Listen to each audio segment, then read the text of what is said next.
Wai pe lo to fa fonga ye le vai aso le se me vai atu nei le fa ungo le vai aso. Samoa lo ua vanoa e fa tala noa ai le te fono fou. Lea ua tofia ma fa uina ele malo. O le te fono fou le na o le maftanga ia po le fala tonga. Tele lea le malo lo tau fiofi ai ana raseta fa pe fo ana saufanga. Le nupi fa Samoa National Provident Fund. Le fionga ia tautai o le tuasivi tangaloa Eddie Wilson. Ale fai ele mauso wa vanua e te mai moa ma e sila ai ma whaafonga i le whaatalinuanga le na. Na erula i le lunga le porkalame le a tau sa vea mo le tāno ava i le asto na ina se ima vai atu nei. Le aso iwa o le masida le nei o me. Ona e whaafonga le iai. I le tā ua fo i o le anga waa mato mai whaapitoa o le fo i ta mali i. Ia tautai o le tuasivi mana i o le suafa. O le tautai o le tuasivi tangaloa Eddie Wilson. O se li formai o le tamau ainga o le atunu. An economist. Ia whapea fōi a public certified accountant. O se li ua whamaunia le tūlanga mawalunga. O le taustusi. O le vaai o tūlanga o tupe. O atina e vaenga ese o le tamau ainga o le atunu. Lea lana utou whaafonga le iai. I le tā ua tele o whainga whaavai fōu le malo o tūlai mai nei. Ia ma le pepese mai o le isi awari ia o le HRPP mai lato o tino mātutua o le fwoi vanga whaafai sa tū malo i le tele o tausanga. O la lava e la lau mai ai. Le mātitiva o Samoa, ma le tūlanga pangatia o le tamau ainga wo o iai, wa o ai ia me o Muli o moa, tūlou whaafonga le tunu. Whamai wa oka mai ele Malo Muli o moa tūlou, tūlou whaafonga Samoa. Ion, a leo o whai atu nei. Au tau whaafonga iai le mātalinoanga ma le whionga ia tautai o le tuasivi tanga loa, Eddie Wilson, o le tei fono fou, o le nupi whawa, ma le au whai sauwhanga. O ai le au whai pisinisi wha vale, le isa amua ua o lato. I le o kaina e le malo nā mea. Ioi. O lai oka e tangata e ona ia pisinisi, ma whale o loa te tele lai e le tunu. A whai ua umona lato ua test. Ia le muri o le mea mana ia. O le ala le mea. Tūlou wale whaafonga le tunu. Ai o te ofo, i nei tangata ma nei whaipule o le tua ngai. E o mai tau te tala mai ngutu e winga i nei mea. Fe mai e mata ngā. E leise malo la tu te whaia se mea whapena. Ioi, e le whaia se malo se mea whapena. O tangata lava la tau ia o na ia la tau pisinisi o la e o e trial. Ioi, ma ua iei fo se whautuanga na ave e isi au whai pisinisi po se maketi te le. O la e awa noa me nei. E la le me le anga. Na la le me le anga i ma uto o tau te tala i whapena ma. Whai ia me o tala nai tau o me o fake news. Me o tala pe pelo tau whaaleanga. Ioi, tau solo mua ia au tau. O tau na, le media outlets lea. Ne whaangai le HRPP. Lea ua tūlanga Maua lalo ai. Le tūlanga o Samoa i lona 5 ma le iwa. Mai atunu u e se lau valu 10 o le lalulangi. O loo matai tuina mea nei o whaasalaunga. E le whapea la, o le tau fiofio o le saalutonga o le autustala ma lau whaasala lau waile eise mea whapena o tupu ia Samoa. Ne tu atu le hawa no i tangata uma. Ai o le whaia i tangata nei o tala ia. Na o allegations and accusations, negative narrative, and fake news o tau le na. Ioi. Wa umana translate le artificial intelligence po le AI. O tau nei o media outlets nei. Na welo ai la ia le pa u ma wala lo tele o tūlanga. O le li potia o tala moni ma le wha maoni i le atunu ule nei. Mafua mai au tau media outlets nei. O au tau foi nei. Le ua pa u ma ula lo i le tūlanga Samoa. O au tau foi nei. Wa mafua ai ona mo lia tu le epa. I le whaitala leanga. Matua inga matanga. Matala matanga o sa tia ai. Le tama li anga o le pale mia fa pe fo le min star le fionga ia ai ono. Ma i tātou uma matangata i tō tele. O le ala lafua i tala le to ina le lafua i ma fua mai fesiri fa valvalea la na media outlets lele. Propaganda. Dale wingo le upuna propaganda. O le whaia o ni whaasa le launga le moni ma le fa maoni. A ua mai tau ma ua uma. Ona mimilo ma faa lili wina. Ele AI le te malo Elon Musk. O i tonu. O whamsinonga. O i whelafulafo inga i tonu o le palimene. So se mea. E tumutumu ai. Lea fia ma le mamalu o Samoa. Ala leo o tau nuu i le mele. Mele ale no foi atu ya te o tau nei.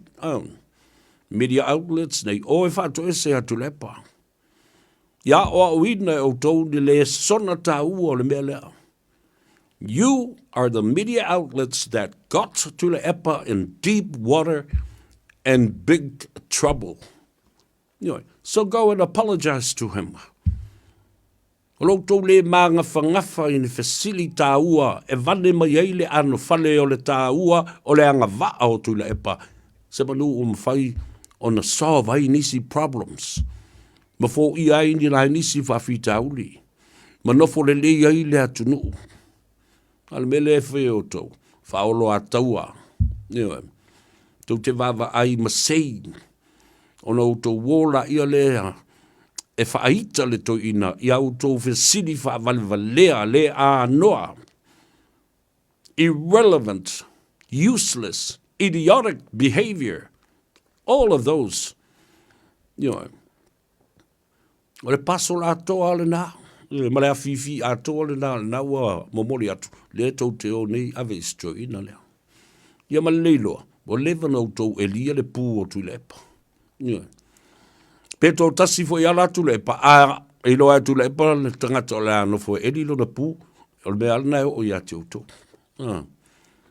O to va ai i le tulanga o le tau whaalata i si to ina ua matua le soifua. Ua o to si la fia le lei. Na ona whawhiu fia la vo tule e pa le teimile nei. A ua le o toi au ngā se polo kiki a tule e pa. Po sona mafau whaunga e ola ai. Ma toi wha le leia a tole i chapipi. Leanga ua whaoa. Ia le blueprint plan le nā. Nana na ese tangata lato whauina. Le whaavai le chapipi. Ese o tau ia whato atu nei e sapi ai. Malala o ai i mea le leisa whaia. E isi tangata mumu. Le lau o ese tangata whawai. O ma ave uma le blueprint le nā plan. Ala sau noa i lauli.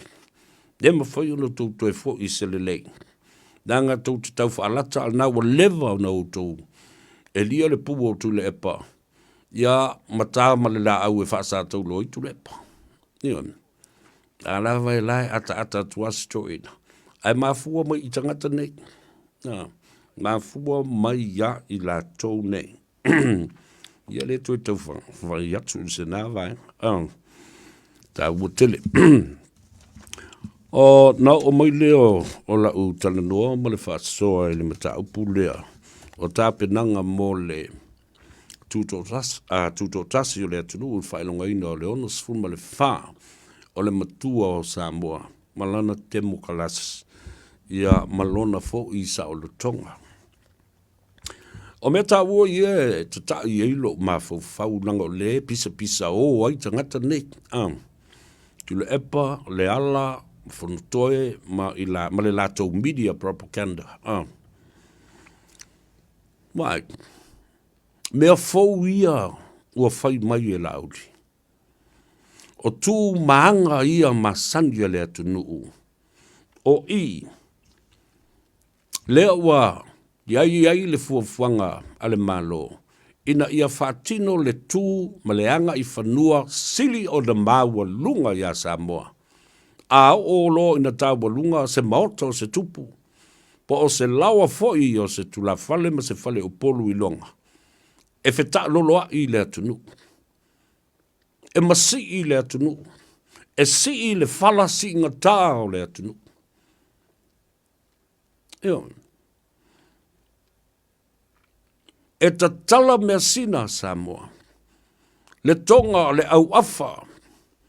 Bua leva o na ta oto. Ma wha moe i maota malawa. O le awhita loloa i ei le atunuu. Ma wha manu sina ai. Tonga ma ia o le Malo. O o au afa o loa na te umau. Nea la iona au whai atu. Ioi, wale tu whesiri la wari ia. Po o whea le me o ia i tu Malo e au mai ei tupe e whaatino ai ta lolo nei a e pe fia fo i ta lolo le a whai. Ioi.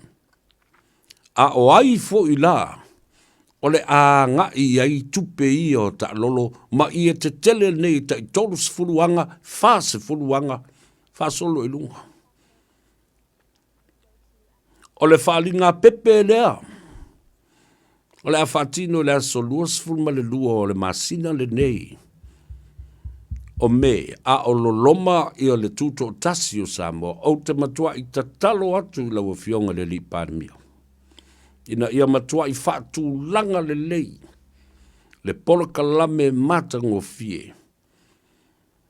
Ma ua foi nei vave whaia ni ta alolo i le tai au. I le vave au. Ai se i tā ofi fo i a onga ai se i o mai a toa le tupu langa lalo vaua a Samoa e mai moa. I le umusanga ma le whaatinoina o ta alolo i lona tu langa ma malu ma le Maua lunga o le pa ia o aso whapea. A o ai se si maota. Le maota i te whau. E ngapa lava le mai mo ta maiti ma ta ngata o le nuu pe a whai o le a umusama whapa ia se lātou whale sā. Ia po o se ngalu wenga telefoi. O se whale a onga, po o se whale mai, po o se maota o le ngalu wenga. A lea nuu ma lea nuu. Ai, a vea ia le whamna tuina o le ono sfulma le whātau sanga o le Malo tuto o tasi o Samoa. Lea o lo tā o to lua e ai ma moe lua ai le seunga. I le umusa ina o le toe whaafowina o le maota. O lo vetei ai upu i te whau. Ma le maota tā ua i tua e mapu i ai le usufono o le palemene. A vea lea tai au. Ma tai au fou i le whaafofonga ma le sila mai moa a Samoa. Ma ona tupulanga. E a me le whaise aso malolo le naso. Io, nai whaile aso malolo. Ai, a wane i whaia i le vave au. I le i whaala tamaiti. Se i a ngai uma i tia whau. Le lalo langi o tupulanga. Lalo vawa o Samoa. Se i mata ma mai moa. Ai se i wha matala fo i le whanau le winga o aso tele wha penei. Ta lolo le atunu e wha puna funau. I tū maanga ma malu ma le pa ia o Samoa.